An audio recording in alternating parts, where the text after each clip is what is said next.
Hello students, class 12 के chapter 2 solution में आज जो हम पढ़ेंगे वो है हिमांक में अवनमन, मतलब डिप्रेशन इन फ्रीजिंग पॉइंट। ठीक है, इसके पहले हमने क्वथनांक में उन्नयन देखा। ठीक है, वो जो था लास्ट ईयर के सेट ए में आया था। ये जो क्वेश्चन है हिमांक वाला, ये सेट बी में पूछा गया था। ठीक है, सो याद रखिएगा, ये सेट बी में पूछा गया था।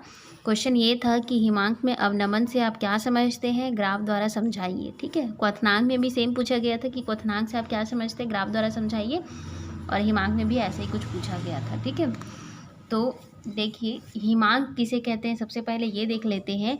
किसी पदार्थ का वह ताप जिस पर उसकी ठोस अवस्था, ठीक है, ठोस अवस्था और द्रव अवस्था के वाष्प दाब क्या हो, समान हो, मतलब एक साम्यावस्था स्थापित हो, वो दोनों जो है इक्वल हो। कौन कौन इक्वल हो कि एक पर्टिकुलर ताप हो, उस ताप पर जो ठोस अवस्था है, ठीक है, जो ठोस अवस्था रहेगी और जो द्रव की अवस्था रहेगी, वो दोनों का वाष्प दाब क्या हो जाएगा, समान हो जाएगा। तो उसे हम क्या कहेंगे, हिमांक कहेंगे या फिर फ्रीजिंग पॉइंट कहेंगे। ठीक है, अब हम देखेंगे हिमांक में अवनमन। ठीक है, तो मैं पहले भी बता चुकी हूँ कि हिमांक में अवनमन, अवनमन स्पेशली वर्ड, इसका मतलब क्या है, अवनमन का मतलब होता है कमी। ठीक है, तो मतलब इसमें क्या होगा, हिमांक में कमी होगी। ठीक है, और उन्नयन मतलब क्या होता है, वृद्धि होता है। ठीक है, तो यहाँ पे देखिए, विलायक के हिमांक की तुलना में विलयन के हिमांक में जो कमी होती है उसे हिमांक में अवनमन कहते हैं। ठीक है, जो हमारा विलायक का होगा ना, मतलब आपको बार बार यही समझाया जा रहा है कि ठीक है, एक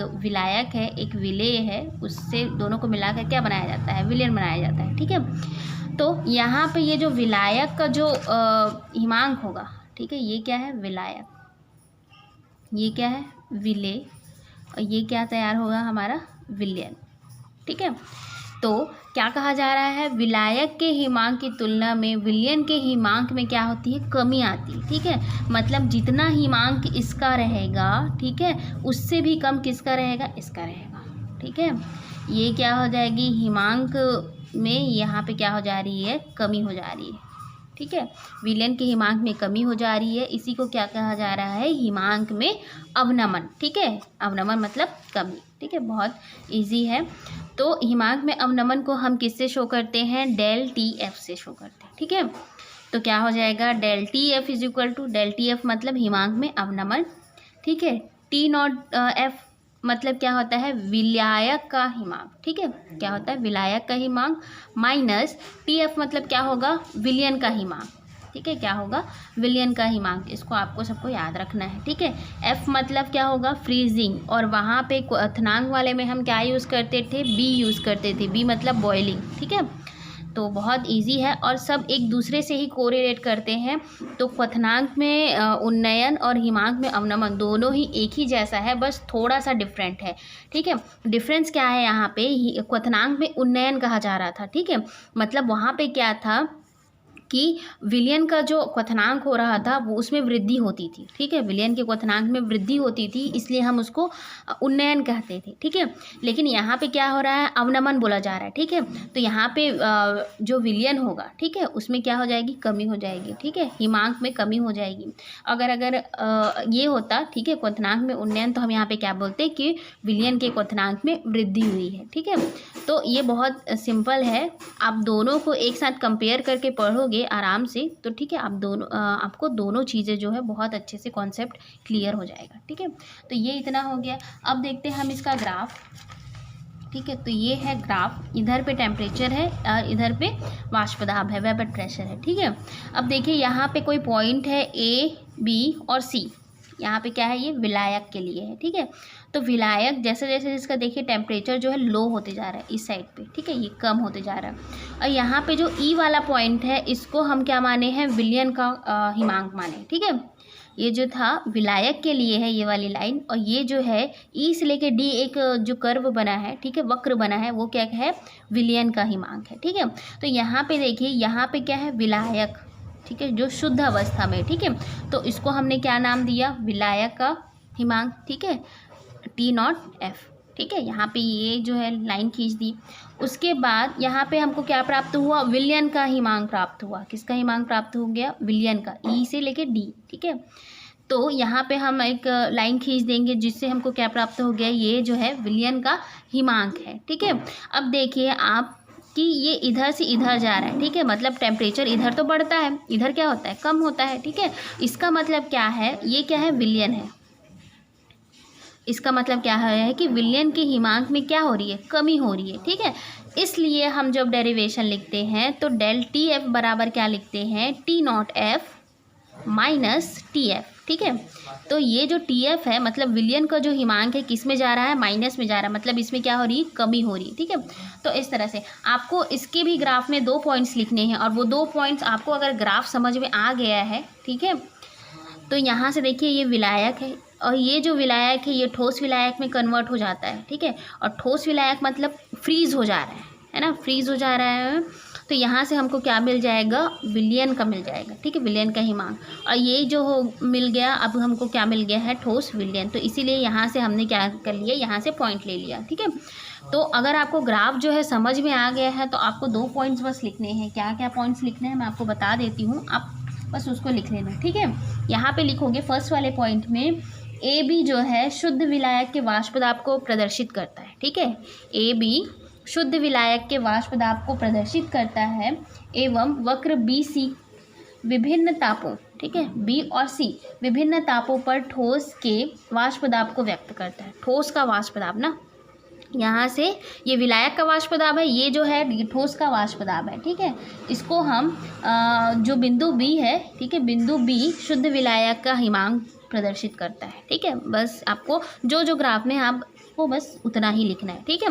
क्या लिखेंगे फर्स्ट वाले पॉइंट में, ए बी जो है शुद्ध विलायक के वाष्प दाब को प्रदर्शित करते हैं, यहाँ देखिए ए और बी, ठीक है, शुद्ध विलायक के वाष्प दाब को प्रदर्शित करता है, तथा बी सी जो है ठोस विलायक के वाष्प दाब को प्रदर्शित करता है। इसलिए बिंदु बी पर शुद्ध विलायक का हिमांक, ठीक है, बिंदु बी पर शुद्ध विलायक का हिमांक को प्रदर्शित किया जाता है।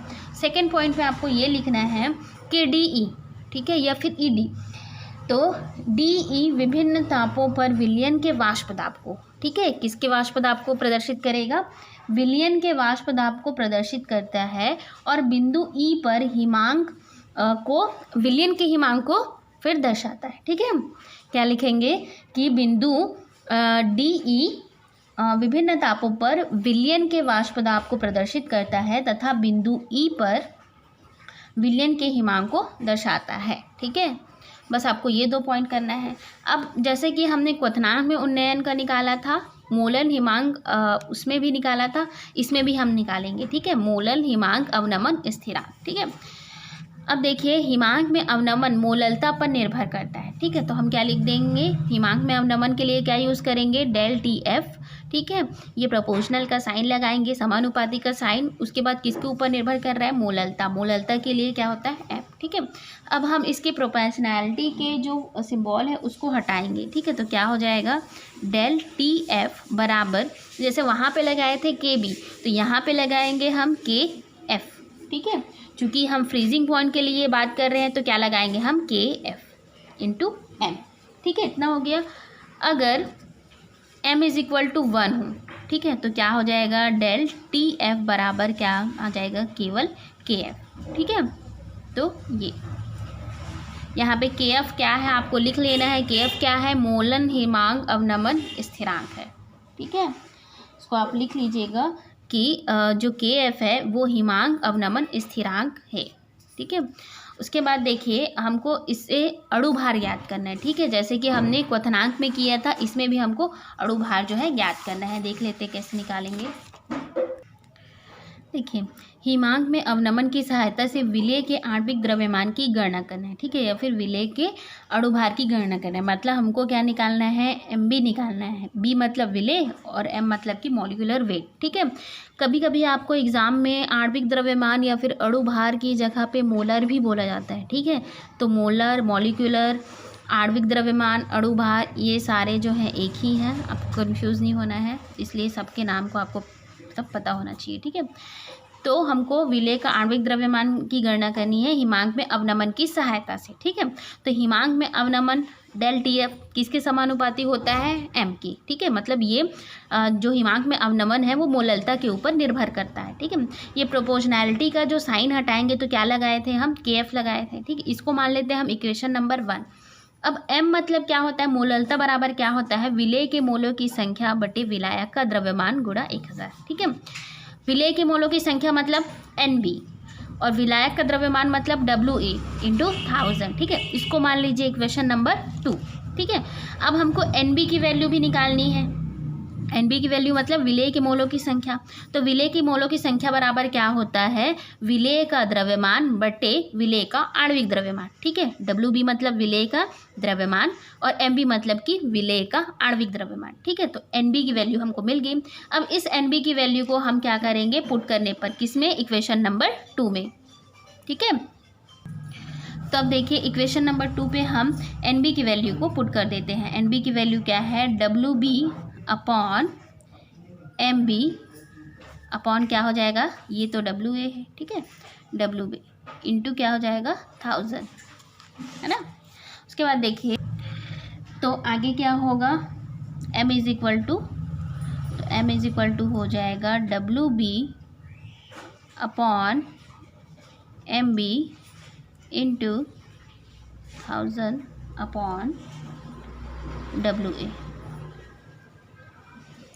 ठीक है, ये हमको मिल गया, किसकी वैल्यू मिल गई, M की वैल्यू मिल गई। अब इस M की वैल्यू को हम क्या रखेंगे, इक्वेशन नंबर 1 पे। ठीक है, मोललता की वैल्यू को मतलब M की वैल्यू को इक्वेशन नंबर 1 में रखने पर, ठीक है 1 में रखेंगे।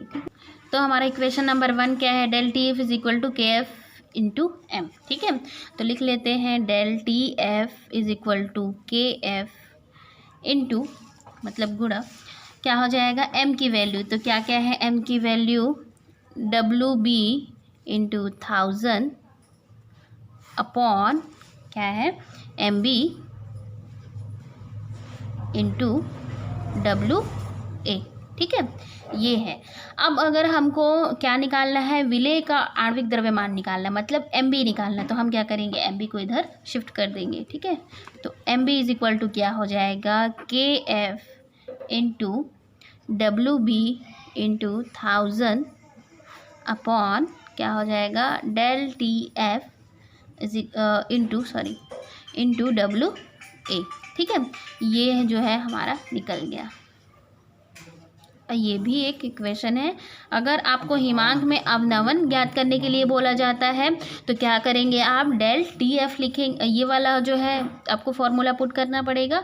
अगर आपको हिमांक में अवनमन की सहायता से MB निकालने के लिए बोला जा रहा है, आपको हिमांक में अवनमन की वैल्यू दे दी गई है, तो आपको ये वाला फॉर्मूला जो है पुट करना है। ठीक है, और ये सब का मतलब आपको पता होना चाहिए। MB मतलब क्या होता है, विलेय का आणविक द्रव्यमान। ठीक है, KF मतलब क्या होता है, हिमांक में अवनमन। ठीक है, WB मतलब क्या होता है, विलेय का द्रव्यमान। ठीक है, डेल TF मतलब होता है हिमांक में अवनमन और WA मतलब क्या होता है, विलायक का द्रव्यमान। ठीक है, ग्राम में।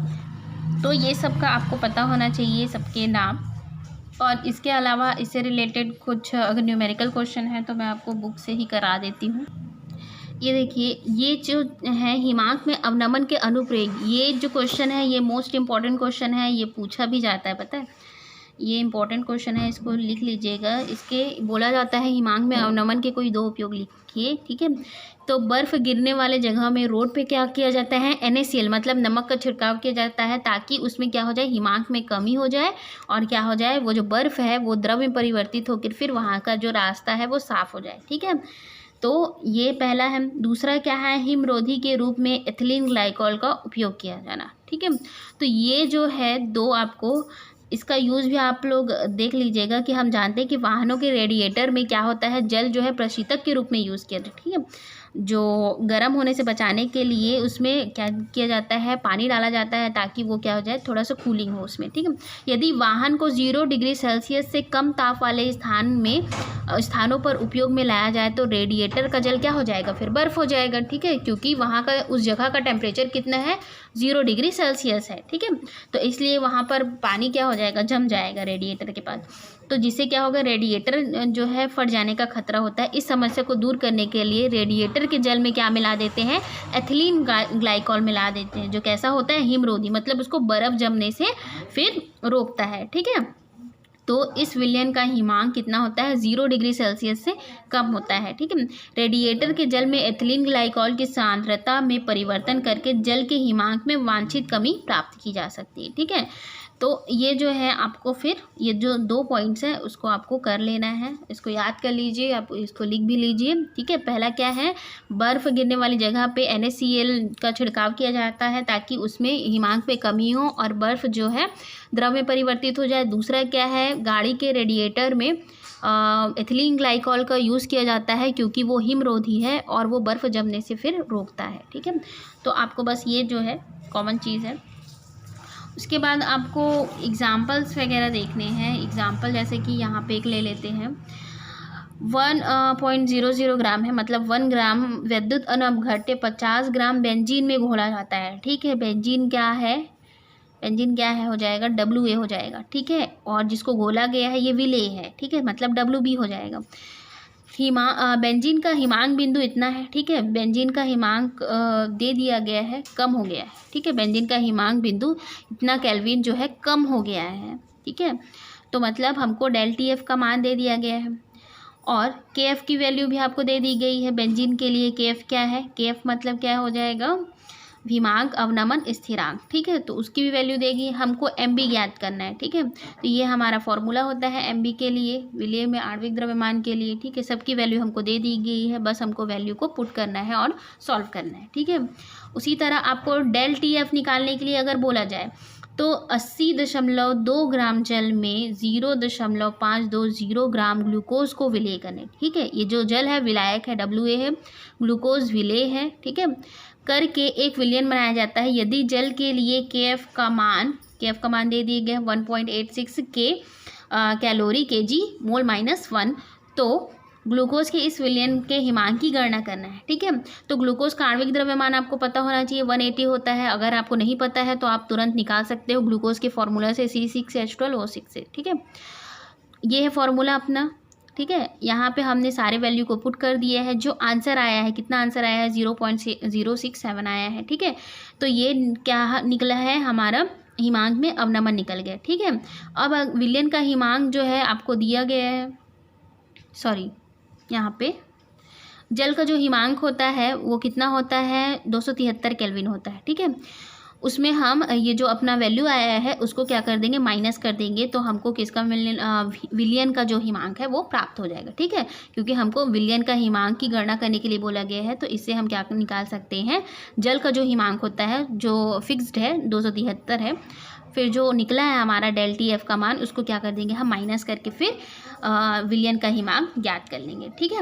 यहाँ पे बोला गया है KF की गणना करनी है, ठीक है। तो KF की गणना के लिए हम लोग ये वाला फॉर्मूला जो है अप्लाई करेंगे, ठीक है। तो यहाँ पे ये हमने निकाला था, ठीक है। इसको हम इधर ट्रांसफ़र कर देंगे क्योंकि हमको KF निकालना है, तो ΔTF/m हो जाएगा हमारा फॉर्मूला। यहाँ पे मान आपको दे दिया गया है, ठीक है। नाइट्रोबेंजीन में बने कितने मोल का दिया है, ΔTF का जो वैल्यू है वो आपको दे दिया गया है और M की भी वैल्यू आपको दे दी गई है।